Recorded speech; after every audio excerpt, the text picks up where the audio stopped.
Good evening friends, welcome back to my channel. তোমরা সকলে কেমন আছো? আশা করি খুব ভালো আছো। আমি চলে এসেছি আবার একটা নতুন ভিডিওর সাথে। তো আজকে কি বানাচ্ছি বলো তো? অনেক দিন পরই বানাচ্ছি, তো সেটা হলো আমের আচার। তো এই দেখো আমের আচার বানাচ্ছি গুড় দিয়ে। এই যে অল্প তেল দিয়ে পাঁচফোড়ন দিয়ে আমটাকে একটু তেলে নেড়ে নিচ্ছি। তো চল আমি কিভাবে আমের আচারটা বানাচ্ছি সেটা তোমাদের সঙ্গে আমি শেয়ার করব। তো ফ্রেন্ডস দেখো, জল দিয়েছিলাম, সেই জলটা সেদ্ধ হয়ে মানে শুকিয়ে যাওয়ার পর এ দেখো গুড় দিয়ে দিয়েছি। তো সেটা তোমাদের সঙ্গে শেয়ার করা হলো না, একটা কাজে ব্যস্ত হয়ে পড়েছিলাম, তো যার জন্য। তো দেখো আমি গুড় দিয়ে দিয়েছি। তো এই গুড়টা আস্তে আস্তে ফুটে ফুটে আমটা যখন সেদ্ধ হবে, তারপর যখন আঠা আঠা আঠা আঠা হয়ে যাবে, তারপরে আমি সেটা নামিয়ে ফেলবো। তো এই দেখো আমি এইভাবেই আচার করি, আমি পারি না সেইভাবে।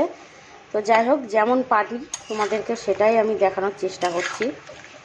তো তার উপরে আবার আজকে অনেক বছর পরই আমি আচার বানাচ্ছি, কারণ আচার বানালে কেউ খেতেই চায় না। তো এবার তোমাদের দাদাভাই জোর করলো যে না, তোমাকে আচার বানাতেই হবে, তাই আমি বানাতে লাগলাম।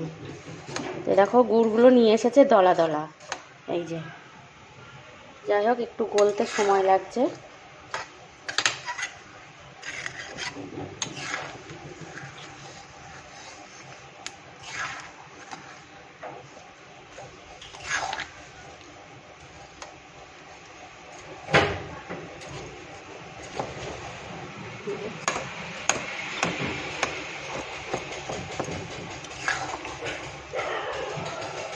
এমা দেখতো কালো হচ্ছে নাকি। তো ফ্রেন্ডস, আমটা গুড়টা দিয়ে এই যে আমি একটু ঢেকে রেখেছি, আস্তে আস্তে ফুটবে, তারপরে আবার পরে চেক করব। দেখো কি সুন্দর ফুটছে, সেটা দেখতে কত সুন্দর লাগছে।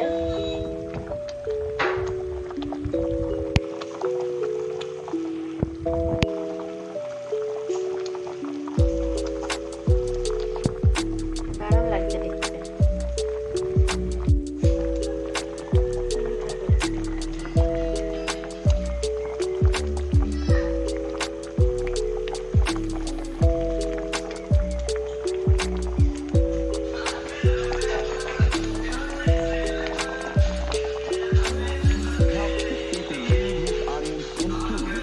তো ফ্রেন্ডস, এরকম আমগুলো একটু গোটা গোটায় লাগছে। তো এই আমগুলোকে আমি একটু খুন্তি দিয়ে কেটে কেটে দেবো, যাতে গুড়টা মিষ্টিটা এর মধ্যে ঢোকে। তো এই দেখো আম কিন্তু ভালো মতোই সেদ্ধ হয়ে এসেছে।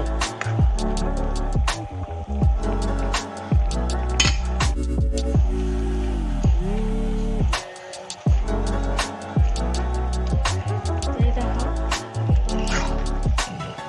আমগুলোকে আমি একটু ভেঙে ভেঙে দিচ্ছি, যাতে এর মধ্যে গুড়টা ভালোভাবে ঢুকে যায়। এখনো কমপ্লিট হয়নি, তবে গুড়টা আঠা আঠা প্রায় হয়ে এসেছে। তো আমি আরো কিছুক্ষণ ঢেকে রাখবো, তারপরে গুঁড়ো মশলাটা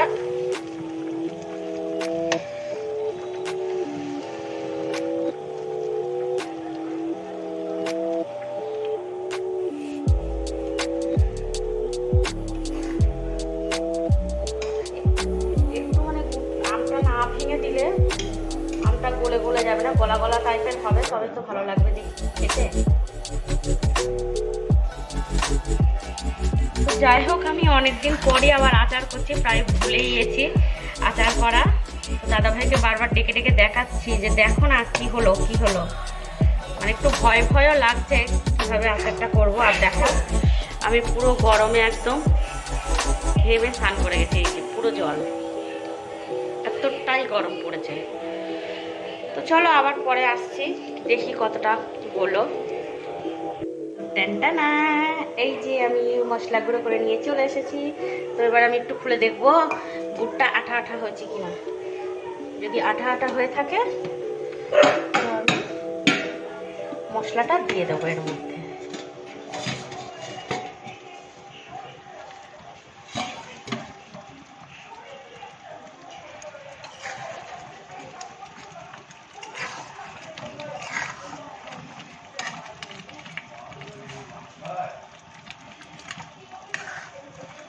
তো গাইস, আমার আচার পুরো কমপ্লিট।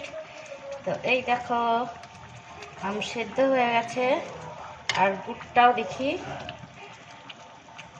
এই যে আঠা আঠা হয়ে গেছে। তো চলো এবার আমি মশলাটা ঢেলে দিই। এই যে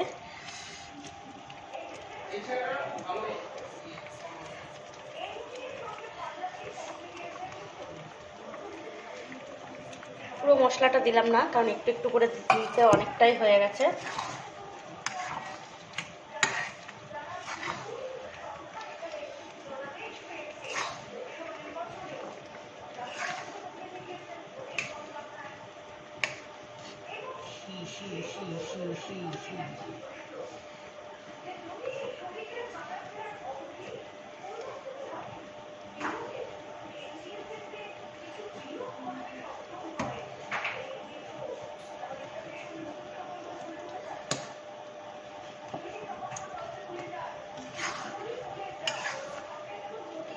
তো চলো মশলাটা ভেতরে ঢোকার জন্য আমি আর একটু ঢাকা দিয়ে দিই। এখনো একটু এরকম ঝোল ঝোল টাইপের রয়েছে, এই ঝোলটা আর একটু মারবো, তারপরে নামাবো।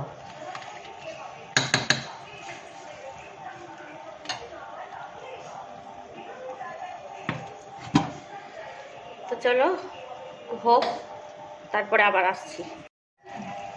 তো গাইস আমার আচার বানানো পুরো কমপ্লিট। তো চলো আমি এটা অন্য পাত্রে ঢেলে তোমাদের দেখাচ্ছি। আর আজকে সব থেকে বেশি আনন্দ কার জানো? ওইটার।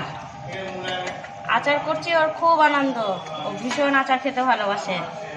তো চলো আমি আচারটা নামিয়ে নিই। তো ফ্রেন্ডস আচার পুরোপুরি কমপ্লিট হয়ে গেছে। তো এটাকে আমি অন্য পাত্র ঢালবো ভেবেছিলাম, কিন্তু প্রচণ্ড গরম, এটা ঠান্ডা হবে তারপরে আমি ঢালবো। তো যাই হোক, আমার এই আচার রেসিপিটি তোমাদের যদি ভালো লেগে থাকে তো প্লিজ একটা like, comment, share and subscribe করতে কিন্তু ভুলো না। আর তোমরা সকলে ভালো থেকো, সুস্থ থেকো। আজকের মতন ভিডিওটা এই পর্যন্ত। টাটা।